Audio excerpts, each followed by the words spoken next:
কেউ যদি ওদের কষ্ট দেয় যেন আমায় কষ্ট দেয়, বলো কেউ যদি ওদের কষ্ট দেয় যেন আমায় কষ্ট দেয়, কষ্ট দিল মা ফাতেমারে,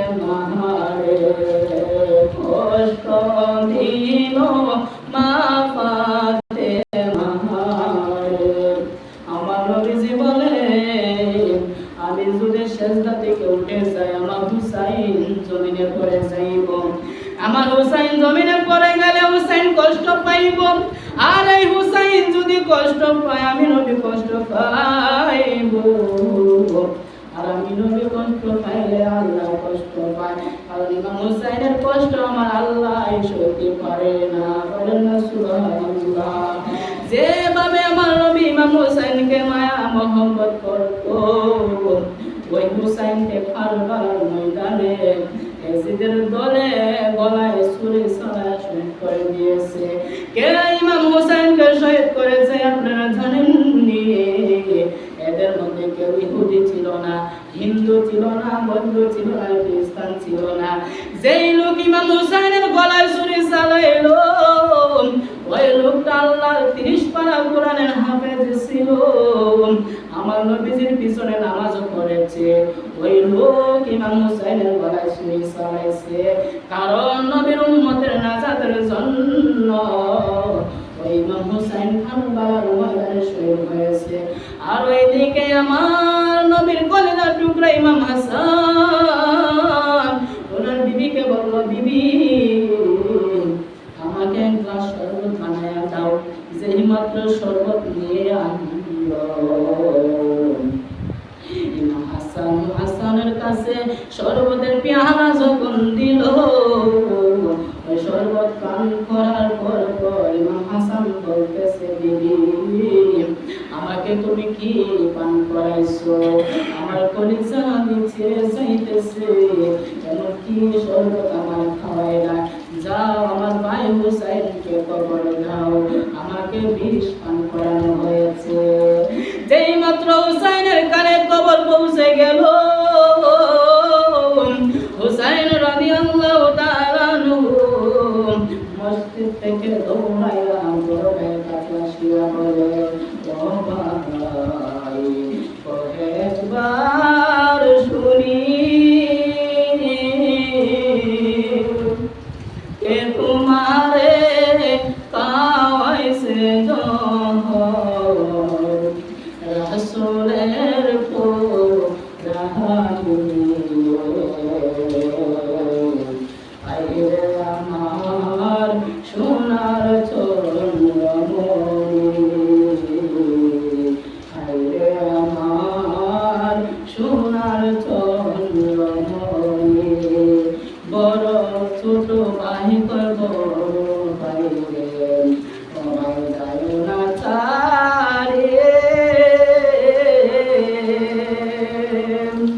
আজকে যদি যাও চলে ভাই হারাও গো, হায়রে আমার সোনার চন্দ্রমণি। আকাশ কান্দে বাতাস কান্দ কান্দে দরিয়ার পানি, দুই পুত্র রায়ারে কান্দে ফাতেমা জননী, হায়রে আমার সোনার চন্দ্রমণি। ইমাম হুসাইন নাম দিয়া ভাই একবার তুমি নামটা বলো, কে তোমাকে জহর খাওয়াইছে? আমি তাকে জীবনের জন্য শেষ করে দিব। ইমাম হাসান ডাক দিয়া কয়, ভাই রে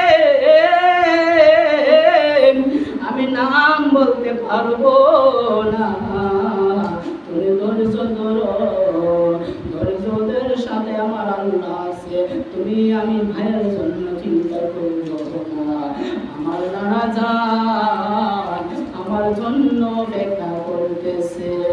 এবার ইমাম হাসান দুনিয়ার জমিন থেকে শহীদ হয়ে গেল। আর ওইদিকে কুফাবাসীরা ইমাম হুসাইন রাদিয়াল্লাহু তাআলা আনহুর কাছে একের পর এক চিঠি লিখতেছে। চিঠির ভাষা এত সুন্দর যে চিঠি পড়লে যে কোনো মানুষের মন বলে যাইতে পারে। চিঠির ভাষা লিখতেছে ইমাম হুসাইন, ও হুসাইন, তুমি যদি কুফাতে না আসো তুমি একদিন জবাব দেওয়া লাগবে। কোন দিন জবাব দিব? চিঠির ভাষায় কুফাবাসীরা বলতেছে, হুসাইন তুমি যদি কুফায় না আসো তাহলে আমরা যদি মরে যাই হাসরের দিন আমরা বিচার দিব। হুসাইনকে আমরা দাওয়াত করেছিলাম কুফায় আসার জন্য, আর আমরা হুসাইনের কাছে বায়াত গ্রহণ করার জন্য দাওয়াত দিয়েছিলাম, কিন্তু হুসাইন আসে না। আজকে আমরা এর বিচার চাই। যেই মাত্র এই কথা চিঠির ভাষায় লিখলো, লেখার সাথে সাথে হুসাইনের কাছে চিঠি আসতে আসতে আসতে আসতে অনেকগুলো চিঠি চলে আসলো। হুসাইন আর থাকবো না, বলতেছে আমি কুফায় যাওয়া লাগবো। ওই সময় মুসলিম বিন আকিল ডাক দিয়া কয়, হুসাইন, ও ভাই হুসাইন, আমি মুসলিম বিন আকিল থাকতে তোমাকে আমি আগে যাইতে দেব না। আমি আগে গিয়ে কুফা নগরে ব্যবহারটা বুঝে নিই। আমি যদি দেখি তাদের ব্যবহার ভালো তাহলে আমি তোমাকে চিঠি লিখবো। আমার চিঠি পাইয়া তুমি কুফা নগরকে আসবে। যেই মাত্র মুসলিম বিন আকিল বিদায় নিয়ে কুফা চলে গেল, যাওয়ার সাথে সাথে প্রথম দিনে মুসলিম বিন আকিলের কাছে 20,000 সৈনিক মুরিদ হয়ে গেছে। হুসাইনের হাতে মুরিদ হয়ে গেল। এবার মুসলিম বিন আকিল বলতেছে, এখন ইমাম হুসাইন আসতে কোনো অসুবিধা নাই। আবার মাগরিবের নামাজের সময় দেখতেছে আরো 20,000 মানুষ ওই মুসলিম বিন আকিলের কাছে মুরিদ হয়ে গেল। এবার মুসলিম বিন আকিল চিঠি লিখতেছে, হুসাইন আমার কাছে 40,000 লোক মুরিদ হয়ে গেছে, এখানে আসতে আর কোনো সুবিধা নাই। যেই মাত্র চিঠি পাঠায়া দিল, আর ওই দিকে ইবনে জিয়াদের একটা লোক দৌড়ায়া দৌড়ায় ইবনে জিয়াদকে নিয়ে বলে, ও রাজা মশাই, মুসলিম বিন আকিল এই জায়গায় আসা মাত্র 40,000 সৈনিক ওনার কাছে বয়ান গ্রহণ করেছে। আপনি যদি কিছু না করে কুফা নগরের সব লোক ওনার কাছে মুরিদ হইয়া যাইব, আর যদি হুসাইন আসতে পারে সবাই মুরিদ হইয়া যাইব, আমরা নিঃস্ব হইয়া যাইব। আর ইবনে জিয়াদ এমন একটা ঘোষণা দিল, আগামী দিন যদি মুসলিম বিন আকিলের পিছনে কোনো মানুষের নামাজ পড়ো তাদের দেহ থেকে মাথা উড়িয়ে দিব। এই কথা শোনার পর এশারের নামাজের সময় মুসলিম বিন আকিল সালাম ফিরায়া দেখতেছে 20,000 মানুষ মসজিদে নাই, 20,000 মানুষ ভয়ে চলে গেছে। ফজরের নামাজের পর দেখতেছে আরো 20,000 মানুষ নাই, শুধু মুসলিম বিন আকিলের 2টা সন্তান মসজিদে বসে আছে। মুসলিম বিন আকিল বলে, হায় রে কেমন মুনাফিকের পাল্লায় পড়লাম। তারা প্রথমে এমন ভালোবাসা দেখাইছে, এখন এদের ব্যবহার বেশি ভালো না, এখন আমি কি করব? মুসলিম বিন আকিল বলতেছে, ওনার 2 সন্তানকে বলতেছে, মুহাম্মদ এবং ইব্রাহিম 2 সন্তানকে বলে, ও বাবারা যাও তোমরা মদিনায় চলে যাও, গিয়ে তোমাদের চাচা ইমাম হুসাইনকে বলবা কুফা নগরীতে যেন না আসে, কারণ কুফা নগরীর মানুষের ব্যবহার ভালো না। এই কথা বলার সাথে সাথে মুসলিম বিন আকিলকে শহীদ করে দিল। তারপর আরেকজনকে বলতেছে ইবনে জিয়াদ, মুসলিম বিন আকিলের দুটো সন্তান ছিল, দুটো সন্তান যদি মদিনায় চলে যায় তাহলে ইমাম হুসাইন আর কুফাতে আসবে না। ওই দুটো সন্তান কোথায় আছে একটু তালাশ করো। ওই সময় ইবনে জিয়াদ ঘোষণা করলো ওই মুসলিম বিন আকিলের দুইটা সন্তানকে যে জীবিত আনতে পারবে একে আমি পুরস্কৃত করব। এবার সবাই ইমাম মুসলিম বিন আকিলের দুই সন্তানের খোঁজে বাইর হয়ে গেল। আর ওই দিকে একটা কাফেলা আসতেছে, আর ইমাম মুসলিম বিন আকিলের দুই সন্তান হাঁটতেছে মদিনার রাস্তা আর পায় না।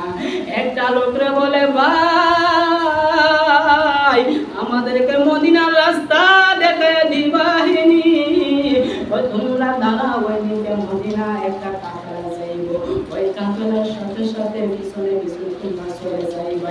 যেই মাত্র কাফেলা আসলো রে, আসার সাথে সাথে কাফেলার পিছন দিয়ে হাঁটতেছে, হাঁটতে হাঁটতে দুনো ভাইয়ের পাও আর সামনে যায় না। আর অনেক রাত্র হয়ে গেল, আর কাফেলা অনেক দূরে চলে গেল, দুনো ভাই রাস্তা হারিয়ে ফেলেছে। রাত্র হয়ে গেল, দুনো ভাই এক ভাইকে আরেক ভাই জড়ায় ধরে বলে ভাই আমাদের চিন্তা করি না, আমরা যদি মদিনা না যাইতে পারি আমাদের চাচা জান কোথায় আসবে, আমাদের চাচা জানলে করে দিবে। এ ভাই এখন আমরা কি করব? দুটা ভাই একটা পুষ্কুনির কামড়ায় গিয়ে একটা গাছের উপরে উঠে গেল। গাছের উপরে ওঠার পর সীমারের স্ত্রী রাতে আসতে পানি নেওয়ার জন্য যে মাটির কলসটা ওই পানিতে ডুবাইব, হঠাৎ করে দেখতেছে আসমানের চন্দ্র যেন পানির নিচে উদর হয়ে গেল। পানির নিচে আলো তো কোনো দিন আমি দেখি না। ওই সীমারের স্ত্রী যেই মাত্র পানির নিচে তাকাইল দেখতেছে এত আলো, নূরের এত আলো বুঝানি যাইব না।